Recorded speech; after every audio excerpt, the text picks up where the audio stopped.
Dit is maandag die 6de Julie, dit het pas 7 uur geword. Ek wag vir Dr. Corneille Mulder om by ons aan te sluit. Hy sal seker dit nou doen. Ek sien hy het sy skakel gesien. Daar is daar 'n blou tieks. So hy sal waarskynlik nou by ons aansluit en saamgesels en soos wat ek voorspel het. Stiptelik op tyd, hier is hy, Dr. Corneille Mulder, leier van die Vryheidsfront Plus. Goeiemôre Isak. Môre Corneille. Gaan dit goed? Nee, wat ek sê mos altyd, stryd is groot, maar die genade daarom baie groter, Corneille. Hoe gaan dit al by jou? Dit gaan goed, dankie Isak. Dit is maandagoggend in die week het begin. Ja, en het voel vir my elke maandagoggend kom vinniger as die vorige ene. Ja, en die tyd is presies ewe lank, maar dit voel maar net vir ons so. Dis waar. En ek is seker dit moet vinniger begin voel vir julle in die politiek op hierdie stadium. Ja, jy is reg, interessant. Afgelope naweek was dit die 4de Julie en ek het 'n vergadering gehad met vir my mense, vir hulle gesê presies oor 4 maande dan is ons by die stembus, dan is ons by die verkiesing. So dit is 4 maande, die laaste stukkie van Julie is so 'n klein bietjie rustiger, maar dit is so 400 meter, ons kom om die draai vir die wenpaal, basies vir Augustus, September en Oktober, en 4 November gaan ons stem, so ons is amper daar. En dis nou presies waarom ek vanoggend met jou wil gesels, ek wil nou kyk of ek so kan regkry om so die verskillende leiers van die verskillende partye wat daarom vir ons belangrik is, kan praat, so in die aanloop na die verkiesing toe, en omdat ons nou gesê, dit kom baie vinniger as wat mense dink het is hierso, voor jy kom kry, dan is die verkiesing hierso, en ek wil bietjie met jou gesels vanoggend oor die Vryheidsfront Plus se aanloop, spesifiek in die lig van die slagspreuk wat julle hierdie jaar handhaaf vir die munisipale verkiesings met dis ons tyd, wat beteken dit? Ja, jy is heeltemal reg, Isak. Dit is ons slagspreuk wat ons gebruik in die registrasieveldtog en ons sal 'n klein bietjie aanpas binnekort wanneer ons kom by die veldtog self, maar dit gaan oor dit is ons tyd. It's our time. En dit gaan maar daaroor dat ek dink die politiek is dinamies. Ek is baie lief vir die politiek, is interessant, dit verander van dag tot dag, dit verander selfs binne 'n dag. Maar 'n ding het sy eie tyd en hy loop sy normale verloop en dan loop dit op en dit bou op en dan kom dit op 'n punt wat jy op die besef kom en jou ondersteuners en die kiesers daar buitekant kom om te sê, maar dit is nou genoeg. Dit is nou genoeg. En nou is dit ons tyd, dit is ons geleentheid om dinge reg te maak, om voort te vat, om aan te gaan en 'n verskil te maak. En as ek baie keer sê, die ouens vra, maar wie is daai ons? Dan sê ek, daai ons is nie uitsluitend nie, dit is nie eksklusief nie, dit is juist inklusief. In die eerste plek sê ek, dit verwys na die Vryheidsfront Plus, dit verwys na die breë Afrikaner gemeenskap, maar dit verwys ook na elke Suid-Afrikaner wat my betref, wat die slagoffer is die afgelope 32 jaar van wanbestuur, van geen dienslewering nie, van korrupsie, en wat gesien het, ons was almal teenwoordig en het gesien, hoe hierdie land, hoe die stadsrade, hoe dorp vir dorp afgebreek word na die grond toe, en dan kom daar 'n tyd om te sê, ons aanvaar die verantwoordelikheid, dis ons tyd, kom ons gaan maak hierdie gemors na een vir altyd reg, en dit gaan ons probeer doen as ons die verkiesing agter die rug het. Kom ons gesels 'n bietjie spesifiek oor die Afrikaner, die spesifieke nis wat julle as Vryheidsfront Plus veral dan nou verteenwoordig. Ek weet daar is pogings om die Vryheidsfront Plus 'n bietjie meer inklusief te maak, maar oor die Afrikaners, ek het oor die naweek weer 'n slag bietjie diep nagedink oor ons ou volkie, die Afrikaners. Nou kyk ek hulle so daar by in die Bosfees en ek sien hierdie klomp diverse mense hier voor my, nê? En ek weet nou uit die aard van my werk, elkeen wat daar staan het 'n ander verwysingsraamwerk, 'n ander uitkyk op die lewe. Maar hier staan hulle by 'n fees wat in wese, in identiteit Afrikaans is, en die hele lot van ons party nou lekker saam. En toe wonder ek so klein bietjie, maar word ons nie spesifiek die segment Afrikaners so bietjie agterweë gelaat in die toekoms en die welsyn van hierdie land nie? Absoluut, jy is heeltemal reg. Isak, kom ek net een tree teruggee. Dit is korrek. Die Vryheidsfront Plus het begin vanuit die Afrikaner gemeenskap, die Afrikaner geleedere as 'n party wat 'n nismark party het en ons abandoneer nie, ons gee dit glad nie prys nie. As ek twee woorde kan sê, ek dink die naam van ons party is presies reg en nie toevallig so gekies nie. Daar's 3 komponente in die naam van hierdie organisasie. Die eerste een is die Vryheidsfront Plus. Met ander woorde, dit gaan vir ons eerstens primêr oor vryheid en wat dit als impliseer, die reg om jou eie besluite te neem, die reg om deel te kan wees, die reg om 'n verskil te kan maak, om vryheid te kan hê en te kan ervaar, ook in al die verskillende vlakke daarvan. En dan is ons nie net eksklusiewe party nie, ons is 'n front, ons is 'n breë front wat saam beweeg na vorentoe en dan het die plus later bygekom en waar ons aanvanklik eksklusief in 'n sekere mate 'n nismark alleen was, is die party op 'n baie breër posisionering tans. Ek kan jou verseker, ons word nogal oorval deur mense wat by ons aansluit, ook uit ander gemeenskappe uit. En die rede daarvoor is dit. Nadat ek leier geword het 18 maande gelede, het ek gesê, dis nie so moeilik nie. Al wat ons moet gaan doen is, ons moet ons party gaan posisioneer reg langs ons eie mense in terme daarvan om te verwoord wat in hulle harte en siele brand. Dit wat vir hulle belangrik is.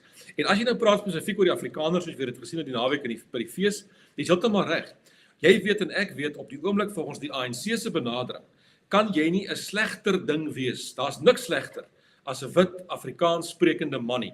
Ons is heel laaste, daar's vir ons geen bydrae om te maak nie, ons beteken niks.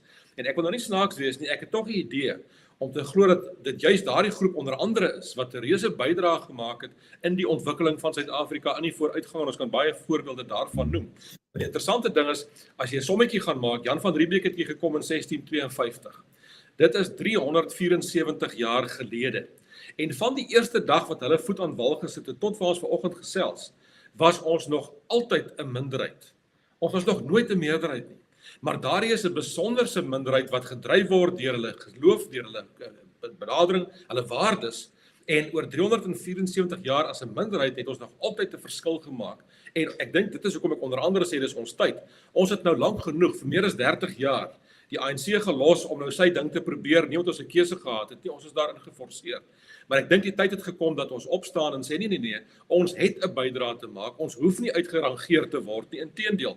Daar waar ons vat, en soos wat jy in daai stuk van jou geskryf het, waar ons voorvat, of dit by 'n tafel is, of by 'n tombola, of by watter geleentheid ook al, dan word dinge gedoen en ons neem 'n besluit. Ons is nie soos wat die ANC met alle respek is, hulle is goed met vergaderings, hulle kan ure praat, maar glo my, daar gebeur daarna heeltemal niks. As julle dan nou wegbeweeg van die nismark segment spesifiek af na iets wyer toe, en julle sê dis ons tyd, beteken dit die Vryheidsfront Plus sien vir hulle 'n groter stuk van die koek uit die verkiesingskoek uit vorentoe en hoe groot is daai stuk wat julle voorsien?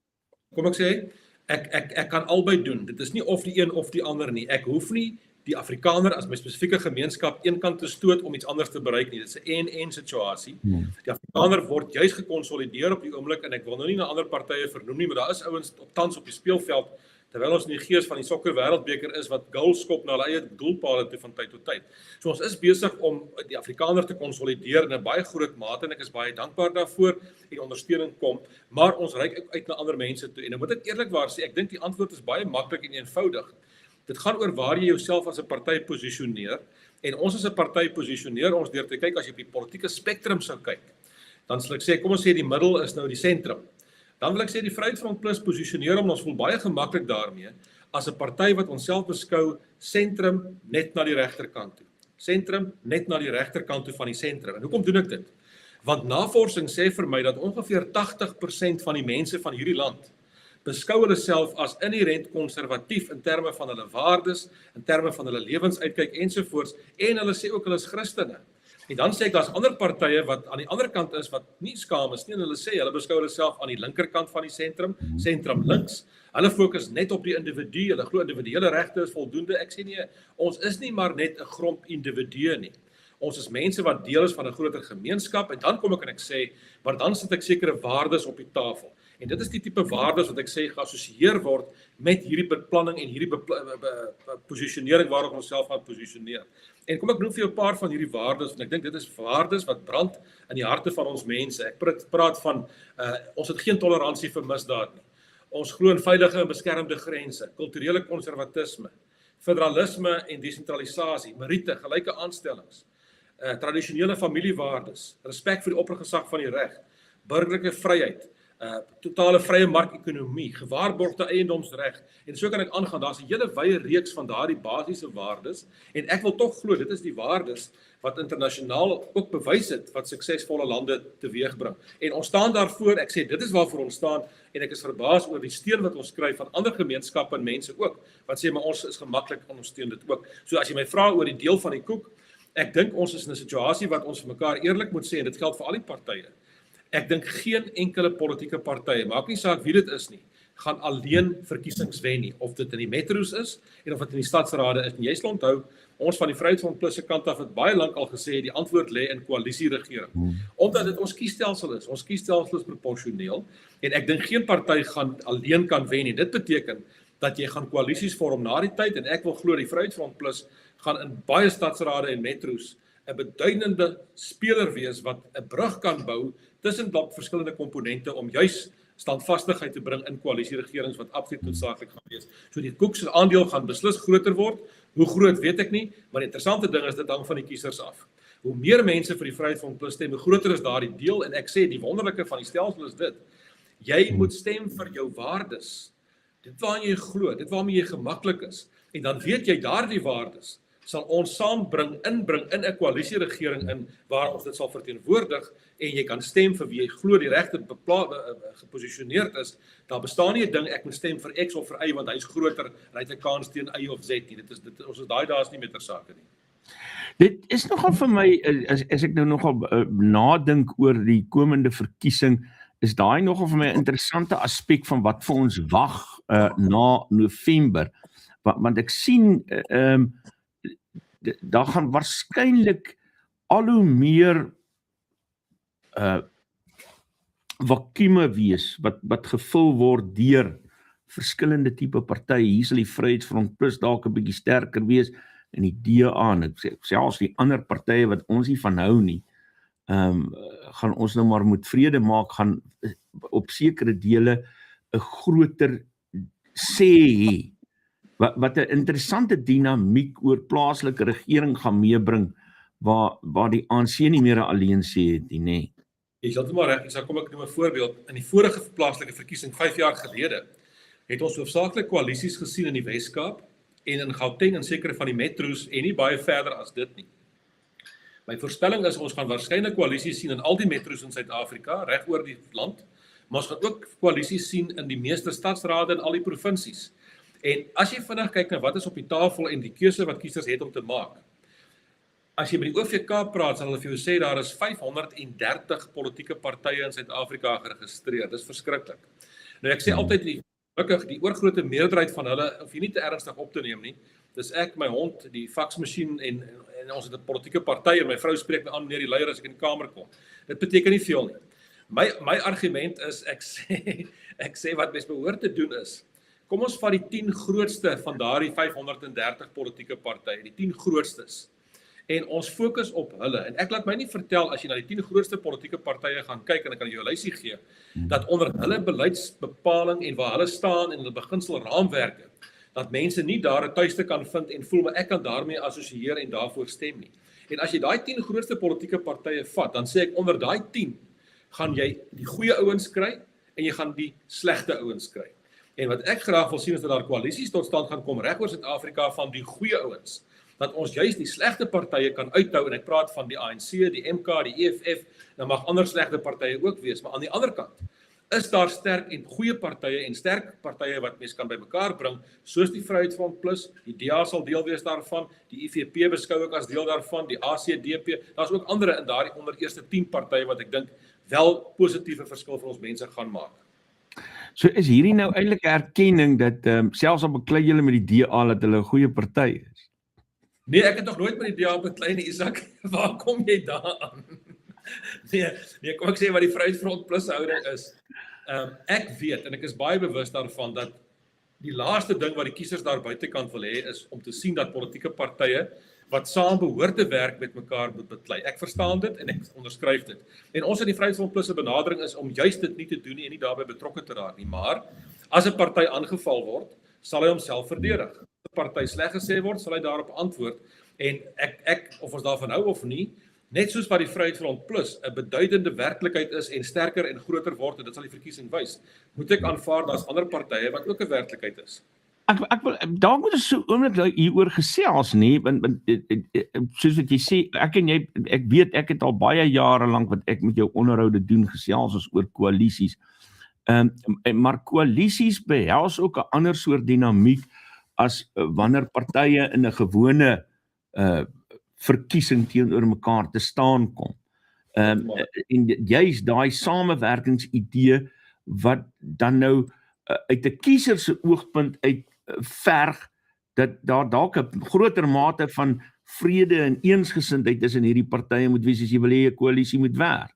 Ja, ek dink die maklikste manier om dit te verduidelik is ek wil 'n onderskeid tref tussen twee tipes politiek as ek dit so mag stel. Die een is verkiesingspolitiek en die ander een is die koalisiepolitiek. En wanneer jy in 'n verkiesing is soos wat ons nou is, en veral in die volgende 4 maande, moet die publiek kan verstaan dat elke party doen alles wat hy kan binne die reëls om soveel as moontlik mense te kry om vir jou party te stem, vir jou visie te stem, vir jou beginsels, vir jou ideale, vir jou waardes te stem. Dit maak jou sterker. En daar in daai opsig kompeteer politieke partye met mekaar. Maar onthou een ding, en ek het al die jare vir my kinders gesê, ek het 4 toe hulle klein was in die laerskool. As graad 1tjies reisies hardloop in die begin van die jaar, moenie vir die maatjie langs jou kyk nie, jy hardloop skeef. Jy kyk net voor jou en jy hardloop vir die wenpaal. Dit is hoe dit behoort te werk. Nou in die politiek, verkiesingspolitiek tyd werk dit ook so. Elke party kompeteer met mekaar en dat sal wees dat ons van tyd tot tyd met mekaar verskil, juis oor beleidsposisionering, oor waardes en daai tipe van goed. Maar as die verkiesing verby is, het ons nie 'n keuse nie, dan moet ons probeer om 'n regering saam te stel wat in die beste belang is van die dorp of die stadsraad of die stad waar ons onsself bevind. En dan moet ons 'n koalisie vorm. En ek sê en ek het regtig moeite gedoen om koalisies te bestudeer. Ek het die voorreg gehad om meer as een besoek in die buiteland te bring en te gaan kyk hoe word dit gedoen. Wie ook al die partye is wat die meeste stemme gekry het, maar nie alleen kan regeer nie. Daai party se verantwoordelikheid is die heel meeste. Hoekom? Hy het die meeste om te verloor. Dit help nie jy het 30% van die steun gekry, maar jy kan nie ander vennote kry wat jou in regering kan plaas nie, dan beteken dit niks. So die groter party moet die mees verantwoordelike wees om uit te reik, om ander partye te akkommodeer en om na hulle te luister. En dan kry hierdie absurditeit, ons ken dit mos nou almal, dat een party wat groter is, dan wil hy graag nou vir die gemeenskap sê, die so en so geleide koalisie. Hey, is nie so moeilik nie. Niemand wil deur iemand anders gelei word nie. Jy hoef nie daai te probeer kraai wie ook al is nie. Dit is 'n koalisie, dis ons regering wat saamwerk in belang van die gemeenskap. En die interessante ding is, jy gaan die verkiesing in, elkeen met sy eie plan, maar nie een van se plan kry genoeg stemme nie. Dit beteken na die verkiesing moet ons om 'n tafel gaan sit, die goeie ouens, met mekaar onderhandel en ooreenkom op 'n beter gemeenskaplike plan. Hierdie van my waarde, hierdie van my standpunt, hierdie projek ensovoorts. En dit word dan ons plan vir die gemeenskap vir die volgende 5 jaar. En kom ons hou daarby dat ons 'n stabiele regering in belang van die gemeenskap, want in die eerste plek gaan dit nie oor die politieke partye nie, dit gaan oor die kiesers en hulle belange. Hulle is die inwoners wat die belastings betaal. Ek weet party mense die DA gaan nou nie hou van hierdie vraag nie, maar mens kan nie help mens kan nie dit ignoreer nie, want ek het dit raak gesien op sosiale media en in ander gesprekke.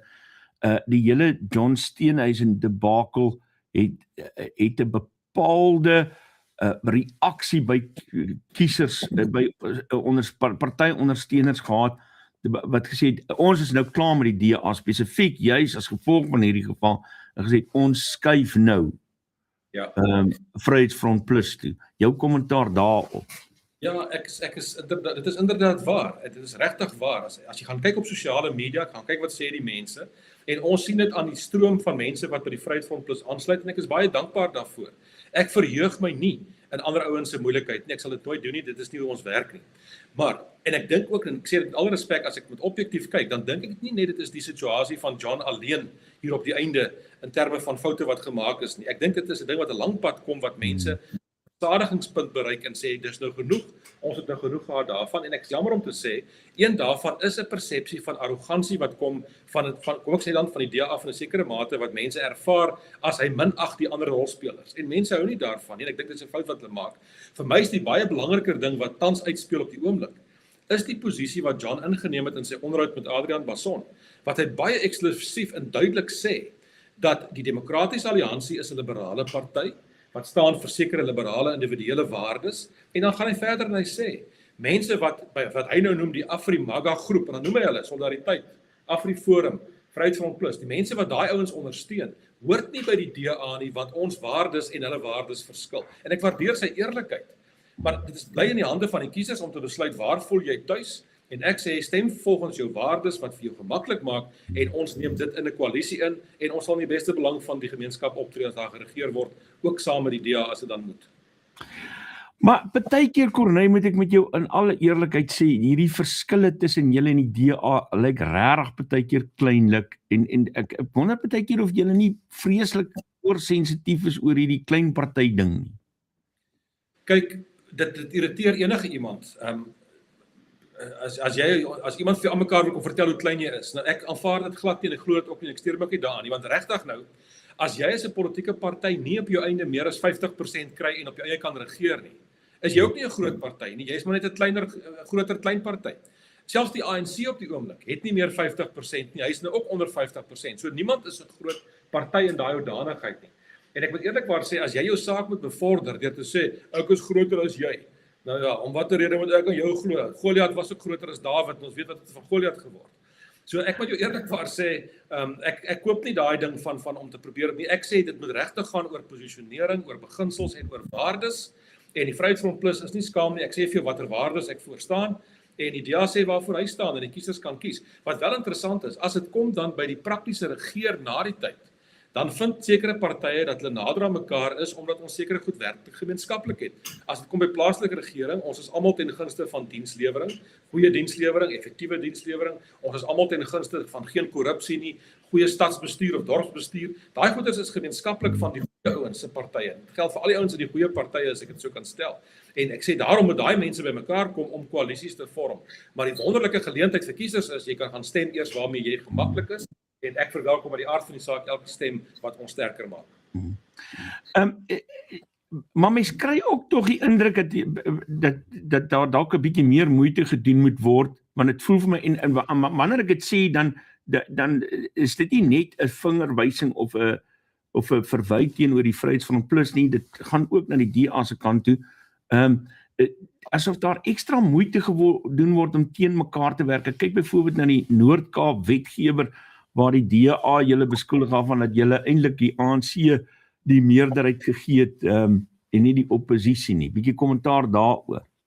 Ja, as ek nou baie selfde trant wil inkom, net soos wat die DA die ANC meerderheid gegee het op nasionale vlak natuurlik, om die regering van nasionale eenheid te vorm. Ja, kom ek sê, Isak, die punt is die volgende, en dit gaan terug na die Afrikaner toe. Ek dink die hart van die DA lê by die voortvloeisel, en Steenhuisen het dit baie duidelik gemaak in sy onderhoud met Adrian Basson. Die hart van die DA lê by waar hy vandaan kom, vanaf die Helen Suzman, deur die progressiewe party, deur daardie denklyn van denke, wat liberale denke ensovoorts is, en dit is saak kom uit die Engelse gemeenskap uit, dit is bekend, ons weet dit. En jy het voorgepraat oor die Afrikaner. Afrikaners is goeie mense, maar moeilike mense ook. Baie van hierdie aanvalle wat na ons kant toe kom eintlik van Afrikaans sprekende mense in die Demokratiese Alliansie, wat wil probeer vir die Afrikaners sê, man, julle moet maak soos wat ons gemaak het, ons moet hoort by hierdie party en nie by daardie party nie. Ek dink nie dis die antwoord nie, ek dink nie ons hoef dit vir mekaar te sê nie, dit is onnodig. En ek dink die kern bly, dit is baie maklik, gaan maak seker waarvoor staan elkeen van hierdie partye, en dan stem jy vir die waardes wat jy mee kan saamgaan, en dan gaan ons vorentoe saamwerk in 'n koalisieregering. Ek hoop natuurlik die Vryheidsfront Plus doen inderdaad beter, soos wat jy sê, want dit beteken dan gaan ons daarom vir Pieter Groenewald as president kan kry. Wel, ons kort meer DA-ministers, Isak. Ek sê verkeerd. Ons kort meer Vryheidsfront ministers. En dit is, as ek net op daai en die ouens moet my nie kwaadlik neem as ek dit sê nie. Ek dink deel van die DA se strategie was om te wys hoe goed en effektief hulle kan regeer. In ander woorde, kyk hoe goed regeer ons ministers as 'n voorbeeld, en daarom moet jy vir die DA stem. Nou die ironie is nie ons keuse nie. Dit het nie noodwendig so goed gegaan nie. As jy nou gaan kyk rondom wat gebeur het rondom landbou en back and closure en 'n paar van die ander departemente, is dit nie noodwendig die beste, as ek Engels gebruik, track record. Maar teenoor kan ons baie tevrede en trots van die Vryheidsfront Plus se kant af sê, kyk wat gebeur in korrektiewe dienste. Dr. Pieter Groenewald doen uitstekende werk. Ek dink die kiesers daar buitekant hou van dissipline, hulle hou van orde, hulle hou van die veranderinge wat daar kom. Dis positief. So ek dink die kiesers se gevoel is ons kort meer Vryheidsfront Plus ministers op daardie basis en kom ek sê wat my betref die plaaslike regeringsverkiesing sien ek as die fondament wat ons gooi want die groot toets kom in 2029. As ons nou daarin slaag om die ANC tot 'n baie groot mate plaaslik uit die mag uit te kan haal, gee dit die goeie ouens 'n kans om te wys hoe ons kan goed regeer, maar dit bou op na 2029 toe en by daardie geleentheid glo ek as ons kom by die verkiesing vir provinsies en nasionale verkiesings, kan ek glo ons by mekaar kom en die ANC finaal uit die mag verwyder en dan 'n nasionale regering en in die provinsies daar stel wat 'n beter situasie vir Suid-Afrika kan wees, dat ons die land kan omdraai, dat ons werksgeleenthede geskep kry en dat ons kinders wat in die buiteland sit en alleen op balkonne in die reën staan en braai in Londen kan huis toe kom en ons boere in die VS. Ek maak nou sommer ook maar 'n grappie oor Pieter want ek weet nou al wat die uitlatings wat jy daaroor gemaak het. Kom ons gesels vinnig daaroor. Jy sê daar's 'n bepaalde agenda agter hierdie hele veldtog wat sê Pieter moet die president word. Nee, kom ek sê nie daar's 'n agenda daar agter nie. Wat gebeur het in hierdie spesifieke geval en ek is nie besig met 'n veldtog of wat ook al daaroor nie. Ek het 'n persoonlike vertroulike gesprek gehad met my raadslede in Saldanha op daardie stadium oor goed wat gebeur in Saldanha. Ons praat daar by in Saldanha by geleentheid op Langebaan. En in die gesprek, en jy kan die band gaan luister, vra hy vir my, wat gaan die party doen rondom hierdie hele gedagte wat nou sê dat Dr. Pieter Groenewald die president moet wees ensovoorts. En dan antwoord ek reageer daarop. En al wat ek sê is, ek sê nie dis goed nie, ek sê nie dis sleg nie. Al wat ek sê daarop is ek het inligting wat sê dat die oorsprong, die aanvanklike oorsprong, het 'n sekere of 'n plek van waar af dit basies kom en mens moet daarvan kennis neem. Nou natuurlik, uit die aard van die saak, goeters, baie keer begin iemand te ding of iemand begin ding om watter rede ook al, maar dit neem sy eie dinamika aan wat buite daai persoon of die organisasie se beheer is en wat in hierdie geval gebeur het. En dit is basies wat hier uitgespeel het. Onthou nou die interessante ding is wanneer ons Suid-Afrika se president kies en dit wie ook al in die toekoms in daai posisie moet wees. Ons het nie 'n kiesstelsel waar mens direk vir 'n president stem nie. Dit werk nie so nie, jy stem vir 'n politieke party want die president volgens die grondwet word verkies vanuit die lede van die parlement. Na 'n verkiesing in 2029 het ons 400 parlementslede. Een van hulle gaan die Vryheidsfront se hopelik se president word. As genoeg stemme kan kry dat ons die verkiesing kan bestuur op daardie manier. Maar een van daardie parlementslede gaan die president word van watter party dit ook al miskien mag wees. En daarom sê ek, maak die Vryheidsfront sterk as moontlik dat ons hopelik in 'n koalisie 'n beduidende rol kan speel, maar die parlement sal daaroor besluit.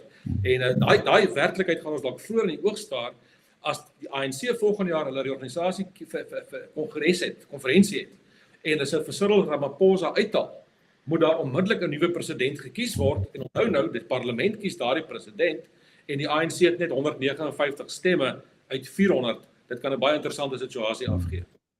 Ek wil gou gesels oor die regering van nasionale eenheid, ook in die lig van dit alles wat ons nou gesê het en dit wat verwag word, want as die trend dan nou voortgaan soos wat dit gaan, dan lyk dit vir my, is daar 'n moontlikheid dat die Vryheidsfront Plus in elk geval minstens dan nog 'n minister kan kry in die regering van nasionale eenheid.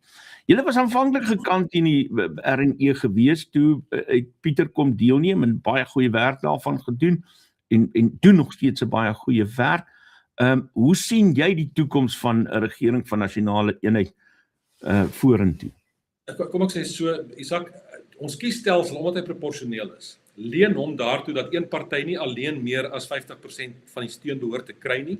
Die ANC het vir 30 jaar alleen die meerderheidssteun gekry as gevolg van die geskiedenis en waar ons vandaan gekom het, maar ons het uiteindelik nou gegaan na normaliteit toe waar geen party alleen kan regeer nie. Die oomblik wat dit gebeur op nasionale vlak, lei dit tot 'n koalisie of 'n regering van nasionale eenheid. Nou die interessante ding is, dis algemeen bekend dat na die afgelope verkiesing in 2024 het die Demokratiese Alliansie gehoop om alleen eksklusief met die ANC ooreenkoms aan te gaan en dan regeer net hulle twee as 'n koalisie regering. Dit is bekend.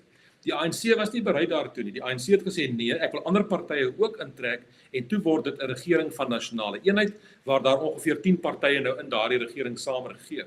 Ek dink die beginsel is goed, dit is reg, maar ons het 'n paar fatale foute En die probleem wat my betref is die ANC se ingesteldheid. En ek het net vir jou gesê, jy gaan in 'n verkiesing in, elke party het wat hy op die tafel sit. As niemand genoeg steun kry nie, dan moet ons by mekaar kom en 'n nuwe plan saam onderhandel. En dan kan ek sê, hierdie saak is vir my ononderhandelbaar, dit moet deel daarvan wees. En 'n ander party sê dit, en ons kom ooreen op 'n nuwe platform. Daardie platform word dan die platform van die regering van nasionale eenheid vir die volgende 5 jaar. En my bekommernis is dat ons tans nie regtig 'n werklike so 'n platform het nie, veral in die lig van die kernsake. Byvoorbeeld, die ANC het doeteenvoudig alleenseggenskap opgeëis en behou oor die ekonomie.